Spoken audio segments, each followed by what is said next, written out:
Have you ever lost a war you hadn't even begun? Picture the room, the conference table, the dinner party, the online debate. The air is thick with opinions, buzzing with the electric confidence of voices that are not yours. You hear the sharp cadence of absolute certainty, the confident laughter that punctuates every point you wanted to make. And then there is you, silent. It's not that you have nothing to say. Your mind is a vortex of counter-arguments, of nuanced perspectives, but the space to speak, it has vanished. It was conquered before you could even draw your breath. In this arena, silence is mistaken for surrender. Absence is mistaken for weakness. The one who speaks the loudest, the fastest, who fills every pocket of air with the sound of their own conviction, they are crowned the victor, and you are simply collateral damage. This is the game we are taught to play, a brutal, noisy game of action and reaction, and we believe deep in our bones that this is the only game there is. But one man looked deeper, not a philosopher of dusty books, but a psychologist who dared to excavate the human soul. A man who put power itself under a microscope. Friedrich Nietzsche. He saw that we had been handed a broken map to reality. The world screams at you. Speak up.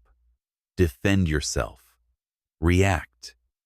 It tells you that your voice is your only weapon. Nietzsche proposed a different truth, a more unsettling one. He understood that true power, the kind that shifts a room, the kind that shapes destinies, doesn't begin when you speak. It begins when you choose not to. This is not the silence of the defeated. It is not the quiet of the timid. It is the silence of a god. But to wield the silence of a god, you must first understand the shackles of a mortal. So we must ask the most fundamental question: why? Why do the words of another person have such profound power over you? Think about it. A casual remark, a disagreement, a challenge to your beliefs, a string of text from a stranger on a screen. Why does it hook into you? Why do you feel that jolt of adrenaline, that tightening in your chest, that overwhelming compulsion to react, to correct them, to prove them wrong? What is the source of this invisible string that makes you dance? There is an old fable from Aesop. A fox sees a beautiful bunch of grapes hanging high on a vine. He leaps. He strains. He tries with all his might, but he cannot reach them. Finally, exhausted and defeated, he walks away with his nose in the air and mutters, "I am sure they were sour anyway." This isn't just a children's story. It is a clinical diagnosis of the human condition. The fox is powerless to get what he wants, but he cannot live with the simple, painful truth of his own inadequacy. So his mind performs a kind of dark magic, a creative alchemy. It doesn't change the world, it changes the value of the world. The grapes are no longer desirable, they are sour. The fox's failure is rewritten as a wise, moral judgment. He didn't fail. He was too smart to want those bad grapes in the first place. He walks away feeling weak, but telling himself he is wise. Nietzsche had a name for this psychological poison, this venom that the weak invent to feel strong. He called it ressentiment. Ressentiment is the bitterness of the powerless, turned into a system of morality. It is a constant state of accusation against the world. When you are operating from ressentiment, you don't see people or events as they are. You see them through a lens of judgment that soothes your own ego. That person isn't more confident than you. They're arrogant. That person isn't more successful. They're lucky or unethical. You aren't silent because you are intimidated. You are silent because you are humble and thoughtful. You see the trick? Ressentiment allows you to feel superior in your inaction. And here is the core of the trap. This state of mind makes you a slave to reaction. You are no longer the master of your own house. You are a puppet, waiting for the world to pull your strings. Every perceived slight, every challenge, becomes a command performance. The puppeteer speaks, and you must dance. You must reply. You must defend. Because if you don't, the illusion shatters. If you don't prove the grapes are sour, you have to face the terrifying fact that you simply couldn't reach them. To react is to confess. It is to admit that the other person's reality has more weight than your own. The compulsion you feel to argue, to have the last word, that is not a search for truth. It is the desperate cry of ressentiment, trying to convince itself that the grapes are sour. So you have been a slave to the cry of ressentiment. You have been a puppet. But if reaction is the language of the slave, then what is the language of the master? If there is a force that pulls you down into the mud of argument, then there must be an opposite force, one that pulls you upward, toward the sun. Nietzsche identified this force. It is the fundamental drive of all life, the engine of all creation and all ambition. He called it the will to power. Now, that phrase, it makes people uncomfortable. It sounds tyrannical. It conjures images of despots and conquerors. This is the most profound misunderstanding of Nietzsche's work. The will to power is not the desire to dominate others. It is the unrelenting, primal urge to dominate yourself. It is the drive to grow, to expand, to overcome your own limitations, and to express your maximum potential in the world. Think of a sculptor standing before a block of raw, unformed marble. The sculptor does not ask the marble for its opinion. He does not react to the marble's shape. He imposes his will, his vision, his entire being onto the stone, transforming it from a meaningless rock into a work of art. You are both the sculptor and the marble. Your life, your character, your mind, that is your block of marble. The will to power is the chisel. It is the internal fire that says, I will not be defined by my circumstances. I will not be a reaction to the world around me. I will be the cause. I will be the creator. The person driven by the will to power does not engage in the debate about whether the grapes are sour. They are too busy planting their own vineyard. They are not seeking validation from others because they are the source of their own values. And this leads us to the two great moral universes that exist side by side, the world of the reactor and the world of the creator. Nietzsche called it slave morality versus master morality. Slave morality is born from ressentiment. It is the morality of the herd, of the flock of sheep. Its first word is always number. It says no to the strong, to the powerful, to anything different or superior.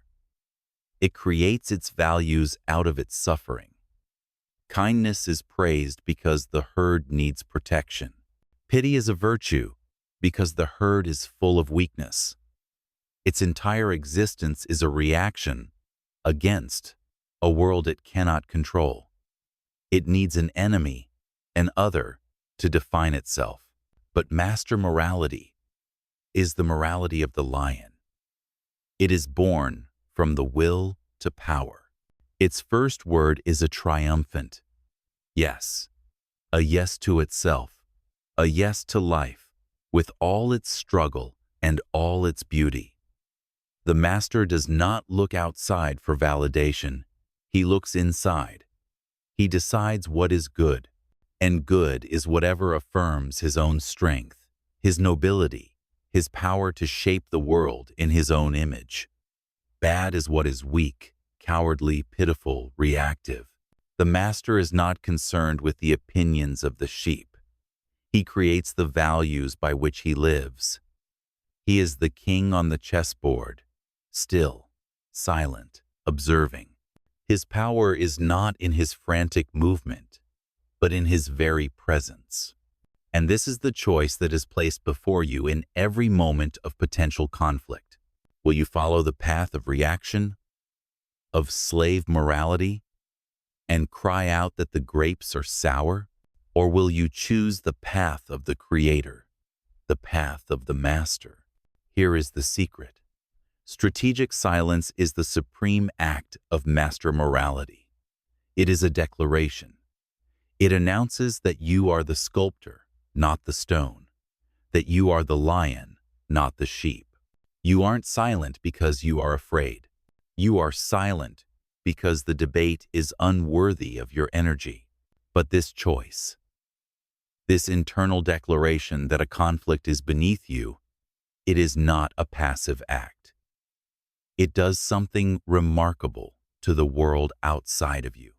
It triggers a powerful psychological chain reaction in the mind of the other person. So let us dissect the mechanics of this weapon. Let us look behind the curtain. What is actually happening when you deny someone the reaction they so desperately crave? Human beings and human conversation abhor a vacuum. When you are met with an argument, a challenge, an accusation, the natural order of things demands a response, a defense, a counterattack. It is a frantic game of tennis, and the ball must be kept in the air at all costs. Your reaction is the expected return volley. When you choose strategic silence, you simply lower your racket, and the ball, their words, their anger, their argument, it doesn't bounce back. It sails past you into an unnerving, empty abyss. This creates a psychological vacuum. And the other person, conditioned by a lifetime of conversational physics, feels an overwhelming compulsion to fill it. They will start talking more, not less. They will get louder. They will re-explain their position, rephrase their attack.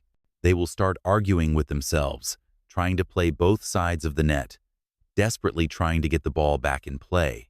In this moment, you are no longer a participant in their game.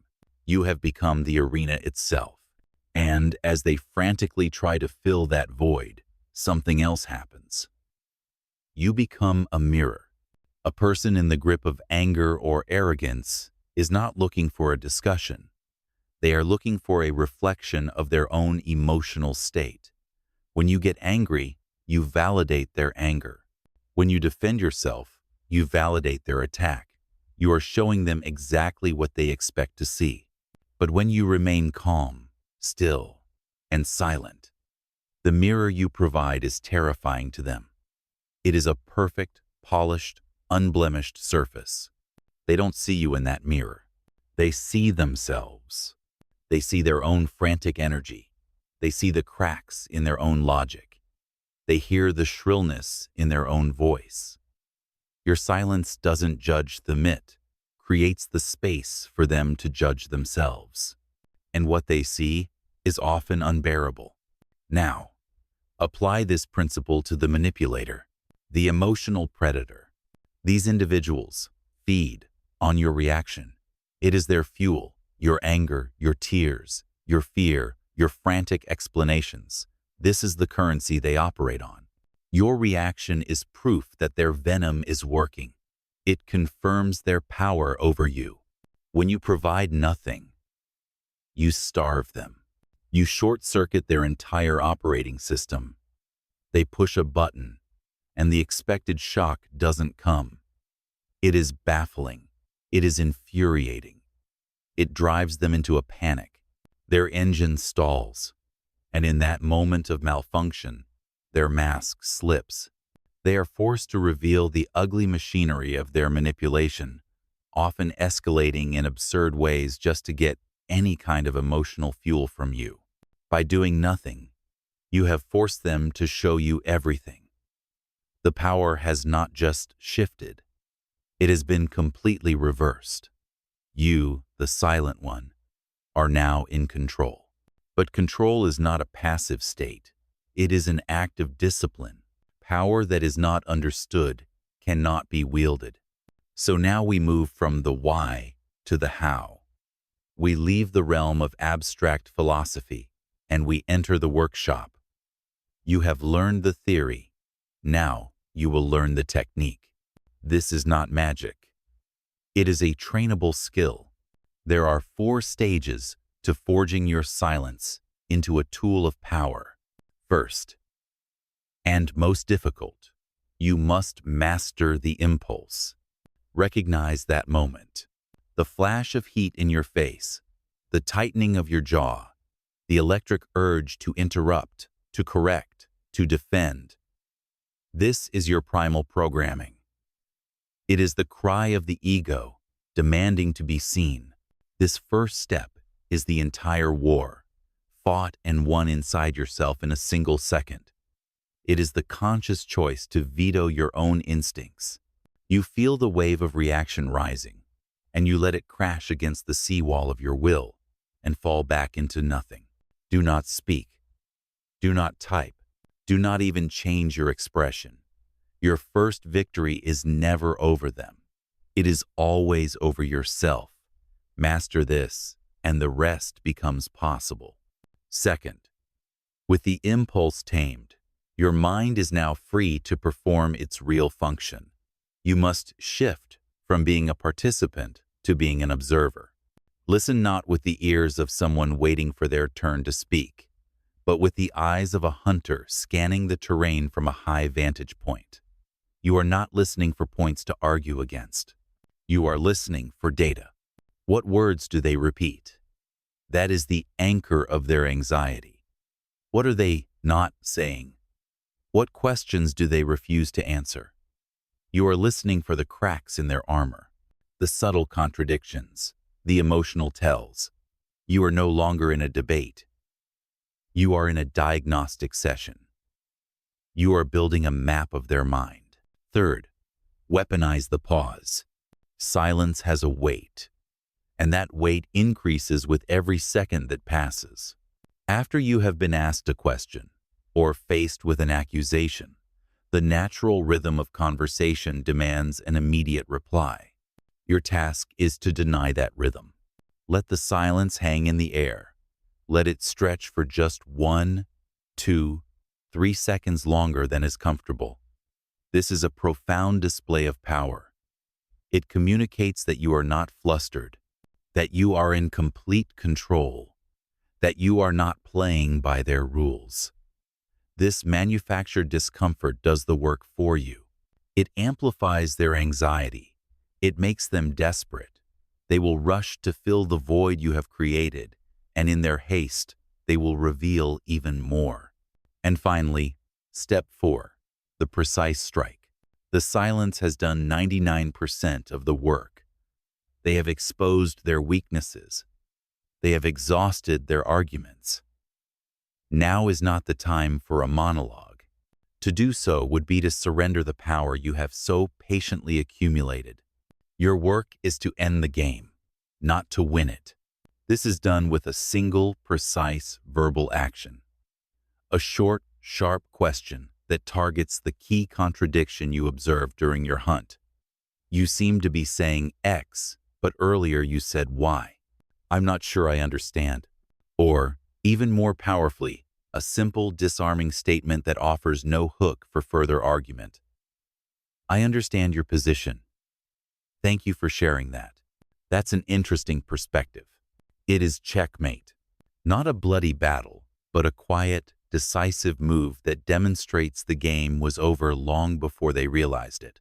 But before you walk away from the chessboard, believing you have mastered the game, we must issue a vital warning. There's a poison that looks almost identical to the cure. Because not all silence is the silence of the king. Some silence is the silence of the sheep. This is the silence of fear, the silence of submission, the silence you choose not because the debate is unworthy of your energy, but because you believe you are unworthy of the debate. This is the silence of biting your tongue until it bleeds, not out of strategy, but out of terror. This is the silence we spoke of earlier, the silence of slave morality. It is born not from a yes to yourself, but from a no whispered to your own spirit. It is the silence of someone who believes they have no other choice. And you must understand this clearly. This is the silence that manipulators want from you. It is the silence they cultivate. It is not a weapon against them. It is their greatest victory over you. It is a white flag of unconditional surrender. So I ask you to look back on your life with unflinching honesty. That time you said nothing in a meeting when your idea was stolen. That argument with a loved one where you just shut down. That holiday dinner where you swallowed your own truth just to keep a fragile peace. Ask yourself, was that the silence of the lion choosing its moment with tactical precision? Or was it the silence of the lamb praying the wolf would simply pass it by? To mistake one for the other is the most dangerous self-deception of all. To confuse surrender with strength is to lock your own cage and throw away the key. But you are holding the key. You have always been holding the key. The choice to use it is what separates the lamb from the lion, the slave from the creator. You have walked through the valley of ressentiment and faced the poison of reaction. You have been introduced to the inner fire of the will to power, and you have been given the 4 tools to master it. You now understand that your silence is not an absence. It is not an empty space. It is a presence. It is a space that you command. It is your deliberate, sovereign answer to the chaos of the world. It is the quiet hum of a powerful engine, ready to be engaged at a time of your choosing. So let them have their noise. Let them have their frantic debates and their desperate screams for attention. The weak scream to feel heard. The strong argue to feel right. The creator is silent because they are too busy building. Because when you have truly mastered yourself, you have nothing left to prove. This journey does not end when the screen fades to black. It is where it begins. So now, you must take the first step, an act of will. In the comments below, I don't want you to write for me or for anyone else. This is a declaration to yourself, a contract with your own potential. Write the words, I am the creator. Let that be your first act of master morality today, a quiet, decisive move in the real world.